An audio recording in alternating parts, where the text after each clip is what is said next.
गौण खडीज यांचे अवैध उत्खनन, वापर, वाहतूक व तस्करी या बाबतीत शासनाने योग्य दखल घेऊन दिनांक 11 जुलै 2025 रोजी अत्यंत महत्त्वाचे परिपत्रक जारी केले असून महाराष्ट्र जमीन महसूल संहिता 1966 मधील तरतुदीनुसार व गौण खडीज अवैध उत्खननावर 1981 चे विधायक कृत्य या परिपत्रकानुसार पोलीस व महसूल विभागांना अशा गौण खनिज व वाळू उपसा करणाऱ्या तस्करांवर कठोर कारवाई करण्याचा आदेश देण्यात आले।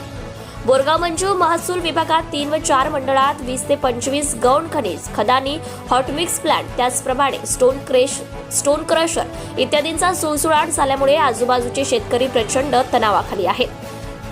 त्यांच्या शेतात खदानीत खोदलेल्या दगडाचे मोठमोठे दगड येत असून त्याचप्रमाणे स्टोन क्रशर सारख्या मशिनीमधून प्रचंड बारीक धुराळा उडत असून त्यांच्या शेतीवर पसरत असून त्यांच्या जेवणाच्या खाण्यापिण्याच्या वस्तू सुद्धा या धुराळाचे थर असतात, त्यामुळे त्यांचे आरोग्य व जमीन सुद्धा धोक्यात आली आहे। या ठिकाणी प्रचंड प्रमाणात गौण खनिजाचा उपसा होत असून त्यावर शासनाचा कोणताच अंकुश नसल्याचं अनेक नागरिकांच्या व सामाजिक कार्यकर्त्यांच्या निदर्शनात आले।